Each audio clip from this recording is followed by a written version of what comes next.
Assalamualaikum warahmatullahi wabarakatuh. Salam sejahtera untuk kita semua. Salam Guru Indonesia. Saya Siti Hadijah Damanik Esos, mahasiswa dan peserta guru tertentu tahun 2025 dari Universitas Lambung Mangkurat, bidang pendidikan sosiologi, NIM 24301113286649. Saat ini saya bertugas sebagai pendidik di SMA Negeri 19 Medan, Jalan Serwe nomor 1 Semati, Kecamatan Medan, Labuhan, Provinsi Sumatera Utara. Ini adalah kartu identitas saya sebagai bukti keabsahan data diri saya.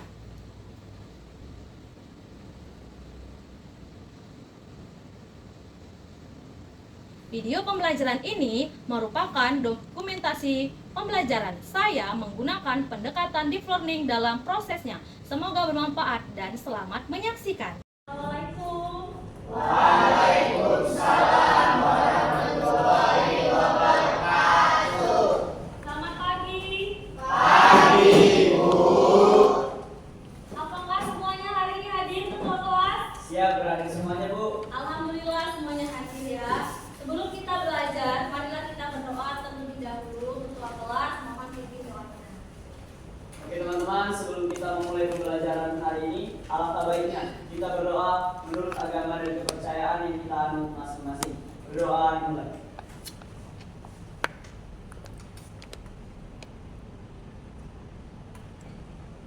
Berdoa selesai, kepada Ibu Guru beri salam. Selamat pagi, Bu. Selamat pagi semuanya.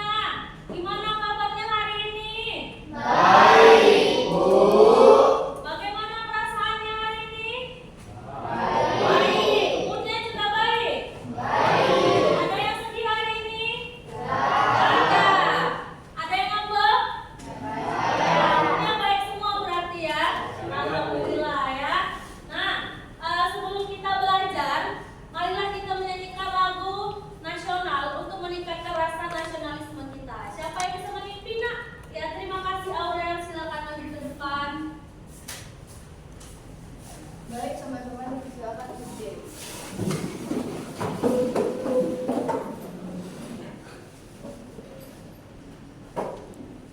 Hiduplah Indonesia Raya. Indonesia. 1, 2, ya. Indonesia tanah airku, tanah tumpah darahku. Di sanalah aku berdiri, jadi pandu ibuku.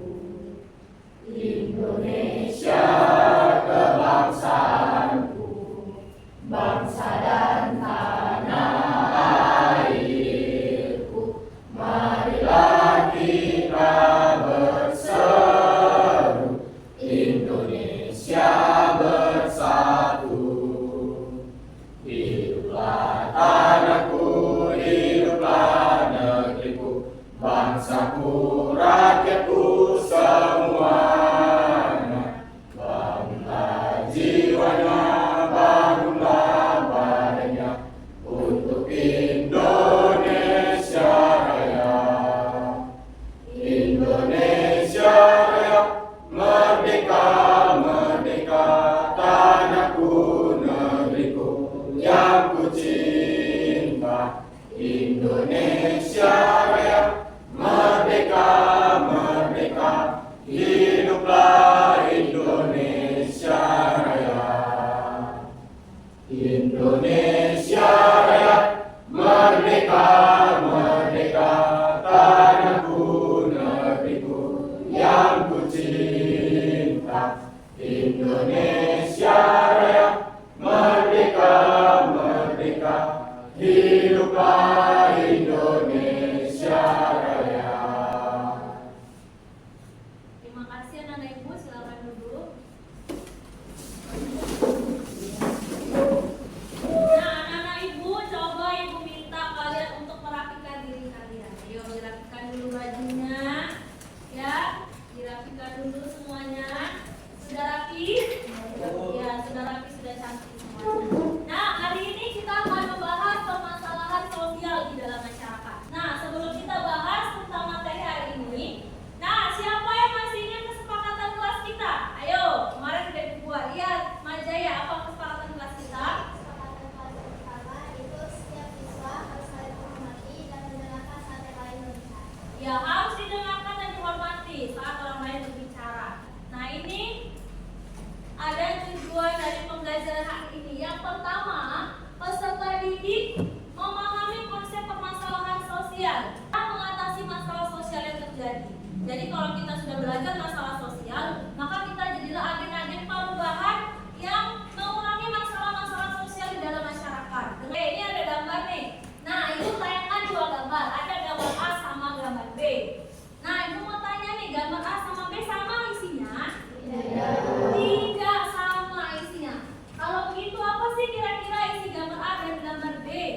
Iya, benar sekali. Lalu apakah yang A itu dikatakan masalah sosial? Tidak. Apakah yang B dikatakan masalah sosial? Iya. Nah, jadi masalah itu memang harus segera diatasi, tapi kita lihat mana yang lebih parah cara mengatasinya. Yang berikutnya ada sebuah video. Anak-anak ibu simak videonya, kemudian nanti ceritakan isi dari video tersebut ya.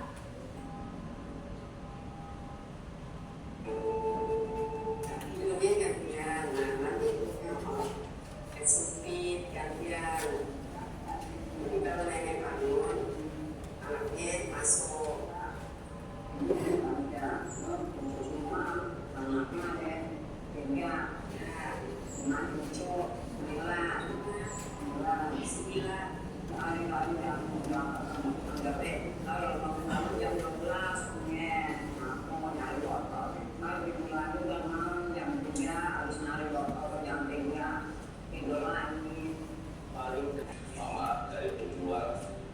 Kira-kira apa isi videonya yang bisa kalian tangkap? Ayo, siapa yang bisa kasih argumen? Oke, Habibi.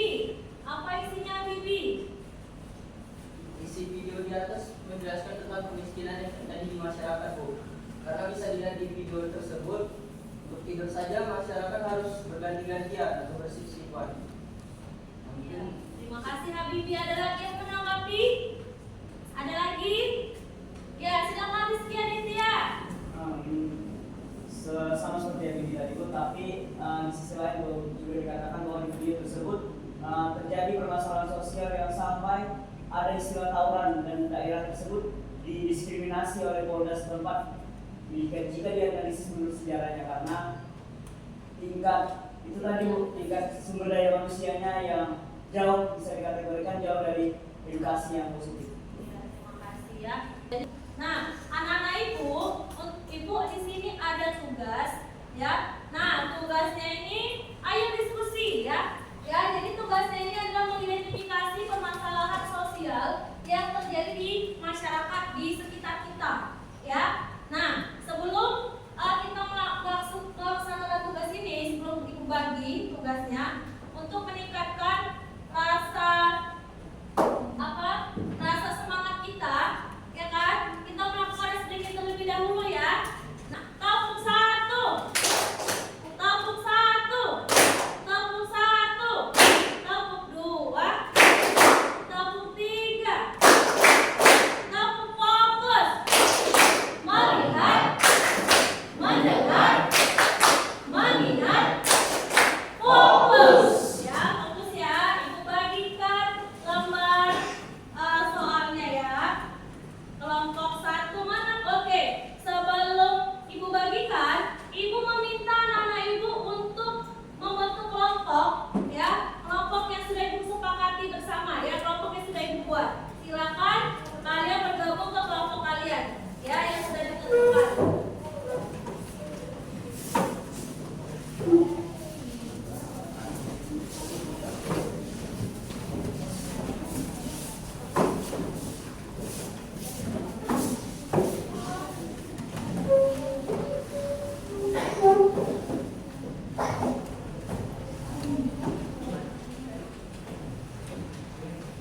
Apakah anak ibu sudah bergabung ke kelompoknya? Sudah, Bu. Sudah. Nah, jadi anak ibu, tujuan kalian mengerjakan tugas ini adalah supaya kalian dapat memahami bentuk-bentuk permasalahan sosial yang terjadi dalam masyarakat. Kemudian kalian mengidentifikasi faktor apa saja yang menyebabkan permasalahan sosial tersebut dari gambar ini. Kemudian kalian memberikan solusi pemecahannya, ya. Nah, cara pengerjaannya, kalian bisa membuka buku paket nanti di halaman 93. Coba buka bukunya dulu ya. Buku paket 93 itu membahas tentang permasalahan sosial yang terjadi di masyarakat. Nah, kalian bisa menggunakan itu sebagai acuan atau bisa melihat di referensi yang lain. Kelompok 1 mana? Oke, tugasnya ya.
Oke, baik.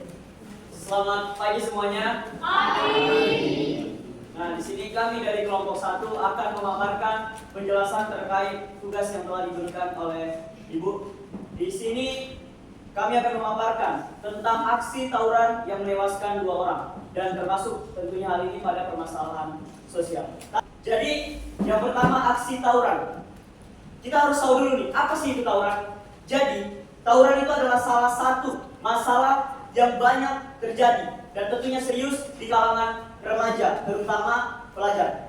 Masalah ini bukan hanya merugikan secara fisik, tapi juga mencerminkan krisis dalam pendidikan, karakter, lingkungan sosial, dan pengolahan emosi. Tawuran secara definisi adalah benturan fisik massal yang biasanya melibatkan 2 kelompok atau lebih. Tawuran sering sekali dilakukan dengan senjata tajam atau benda-benda berbahaya. Terjadi karena konflik antar sekolah, terus ada geng-geng atau kelompok yang ada di lingkungan masyarakat. Dan parahnya lagi, sampai sering terjadi orang-orang itu kehilangan nyawa hanya karena ikut-ikut tawuran. Sebelum itu ada yang mau dipertanyakan terkait? Saya Jack Rizky dari kelompok ya. Saya ingin bertanya, apa upaya yang dilakukan oleh keluarga supaya dapat mengurangi anak-anak remaja yang keluyuran di waktu malam hari? Oke, terima kasih atas pertanyaannya Zaki dan berikan kami waktu sebentar untuk mendiskusikan jawaban tersebut.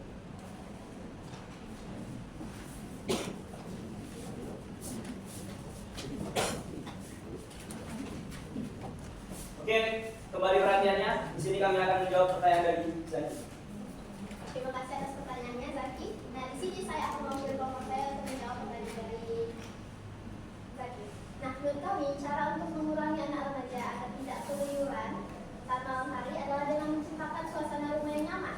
Dalam artian, bisa menciptakan komunikasi terbuka 2 arah antara orang tua dan anak. Baik orang tua dan anak harus saling mengomunikasi apa yang terjadi di dalam diri mereka agar tidak terjadi miskomunikasi tersebut. Atau bisa dilakukan dengan meluangkan waktu bersama anak. Contohnya kita bisa nonton bareng, bisa baking, bisa piknik dan lain-lain. Nah, yang kedua kita bisa melibatkan anak itu terhadap kegiatan-kegiatan yang positif. Misalnya, kalau di sekolah kita bisa melibatkan anak itu di kegiatan ekskul, organisasi. Jadi anak itu kayak gak akan memusingkan atau menyibukkan dirinya kepada kegiatan-kegiatan yang negatif. Jadi dia akan fokus dan sibuk ke ekskul dan organisasi dia. Nah, soalnya dia bukan dilakukan dengan cara yang emosi. Jadi diskusikan dengan anak tersebut dan berikan alasan kepada mereka kenapa mereka itu nggak boleh pulang malam dan dampaknya. Selamat sore semuanya.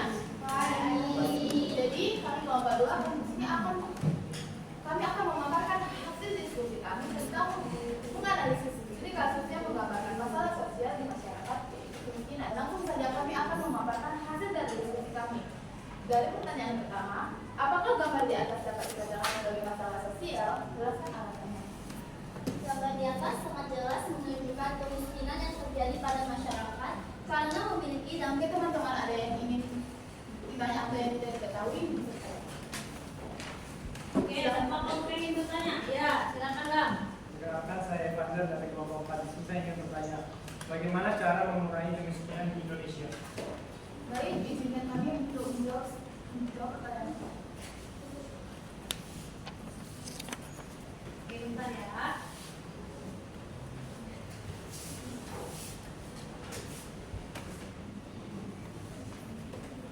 Terima kasih atas pertanyaannya, Evander. Di sini setelah kami berdiskusi, kami dapat menyimpulkan bahwa cara mengurangi kemiskinan di Indonesia salah satunya dengan meningkatkan kualitas pendidikan, kayak kualitas pembelajaran di sekolah, dan pelatihan keterampilan seperti di bidang akademik dan non-akademik. Yang kedua, pemerintah bisa memperluas lapangan kerja dan bantuan langsung tunai yang harus diberikan secara tepat sasaran. Yang ketiga, ada fasilitas pelayanan kesehatan dan infrastruktur yang harus memadai, seperti dapat dibangun puskesmas atau rumah sakit agar dapat membantu masyarakat untuk memerlukan masyarakat yang memerlukan bantuan. Contohnya, memadai alat-alat untuk ibu yang ingin melahirkan agar mengurangi angka kematian ibu melahirkan. Apakah bisa dimulai, Pak? Oke. Apakah ada yang mau bertanya lagi?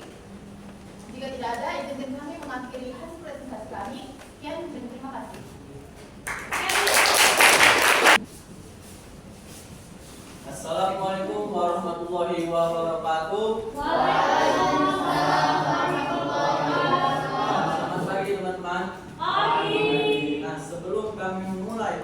kami.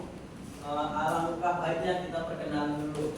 Saya Zaki sebagai moderator. Saya Mulia Pasar Ibu. Saya Margaret Suci Sinaga. Saya Nanda. Saya Angel. Baiklah, di sini kami akan menganalisis studi kasus yang menggambarkan masalah sosial di masyarakat.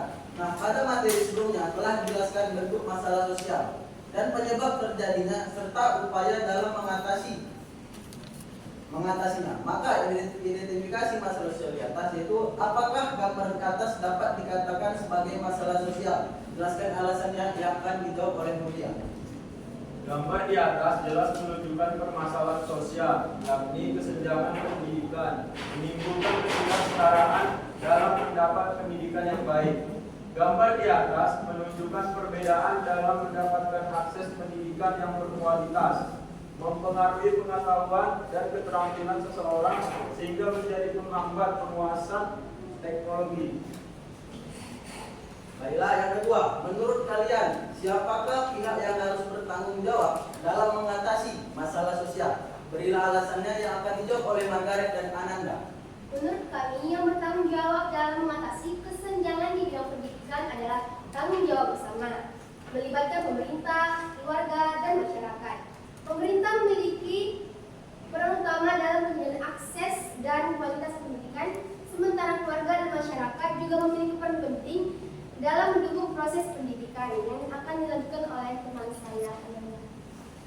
Selain itu, pemerintah bertanggung jawab untuk menyediakan sistem pendidikan yang terstruktur dan terkelola dengan baik, termasuk penyediaan kurikulum, guru, dan fasilitas pendidikan. Orang tua memiliki peran penting dalam memberikan dukungan awal kepada anak-anak mereka dalam pendidikan, termasuk memberi perhatian, kasih sayang, dan dorongan. Nah, segitu presentasi dari kami dan kami akan membuka sesi tanya jawab. Apakah ada yang ingin? Apakah adakah yang ingin bertanya? Saya Sri Salama dari kelompok 1 ingin bertanya, bagaimana cara memperluas pendidikan di daerah pedesaan dalam upaya meningkatkan kualitas?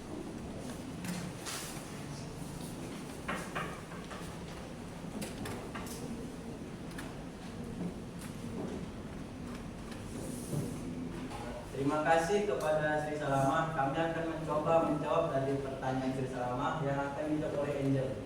Oke, di sini saya akan menjawab pertanyaan dari Sri Salama, yaitu untuk memperluas pendidikan di daerah 3T, terdepan, terluar, tertinggal, dan meningkatkan kualitas sumber daya manusia. Beberapa strategi yang dapat dilakukan antara lain meningkatkan Satu kelompok lagi, ayo jangan mau kalah kelompok 4. Assalamualaikum warahmatullahi wabarakatuh. Waalaikumsalam warahmatullahi wabarakatuh. Selamat pagi semuanya. Pagi. Kami dari kelompok 4 akan membahas seputar ini. Dan tugas tidak asing lagi dengan kita. Selain melenceng dari aturan agama, dia juga menimbulkan keresahan dan perselisihan dalam masyarakat dan menjadi masalah sosial yang harus diselesaikan.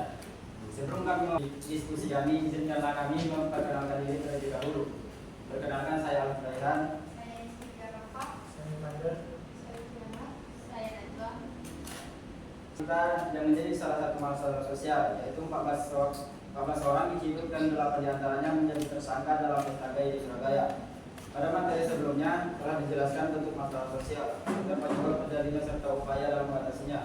Maka kami di sini akan menjabarkan dan memaparkan pertanyaan yang ada pada gambar di atas. Pertama, apakah gambar di atas dapat dikatakan sebagai masalah sosial? Jelaskan alasannya. Di antara kalian yang ingin bertanya. Baik, perkenalkan nama saya Aurelia Sekolah dari kelompok 2. Pertanyaan saya, apa sih penyebab atau faktor seseorang itu menjadi seorang gay? Terima kasih atas pertanyaannya dan berilah kami waktu untuk berdiskusi.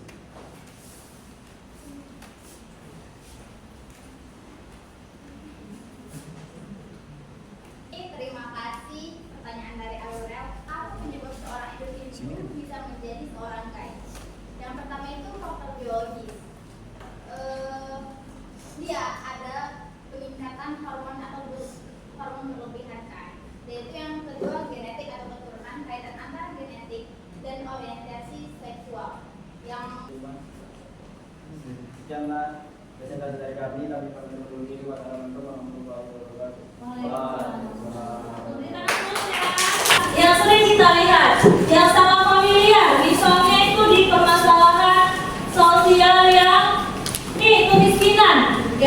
Jadi permasalahan sosial kemiskinan itu adalah permasalahan sosial yang krusial yang harus segera diatasi. Nah, karena dampaknya itu besar pengaruhnya. Ya, dari kemiskinan itu bisa membuat penurunan kualitas hidup.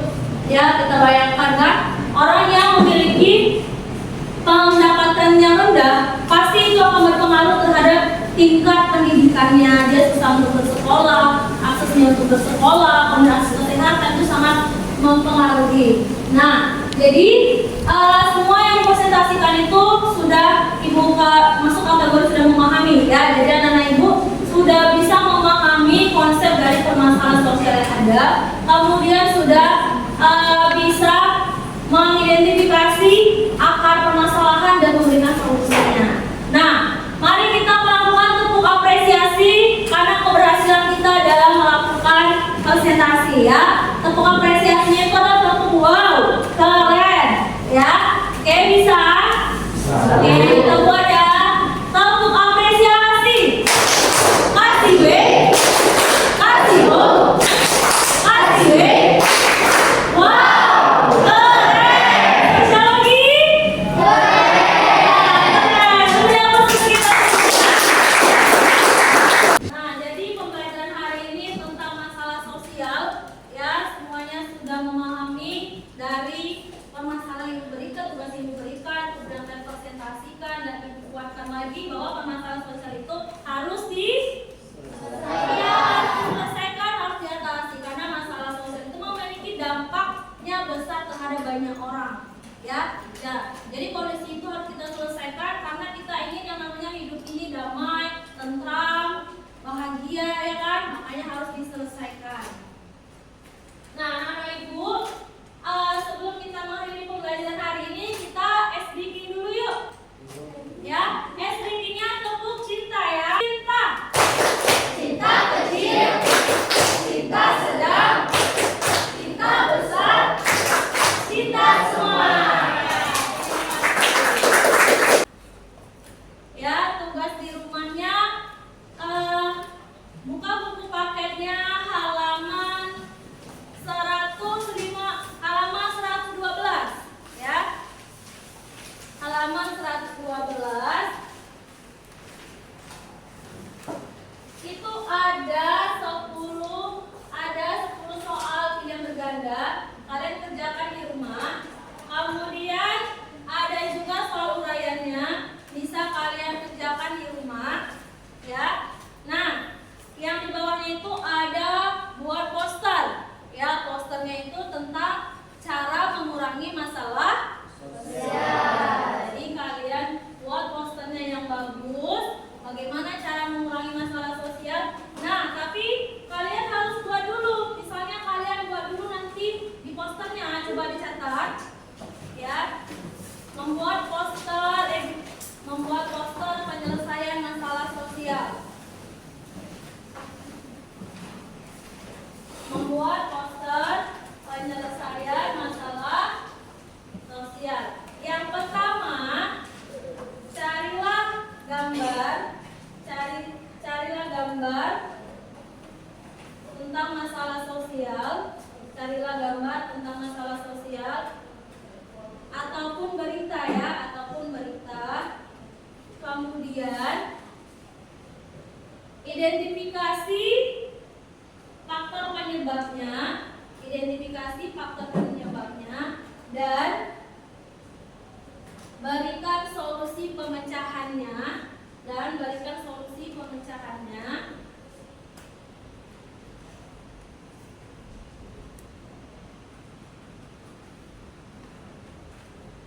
Dalam bentuk poster ya, dalam bentuk poster. Nanti kalian kirimkan ke email ibu ya. Nah, kirim aja via email masing-masing ya. Ini tugasnya individu, tidak kelompok.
berdoa selesai kepada Ibu Guru.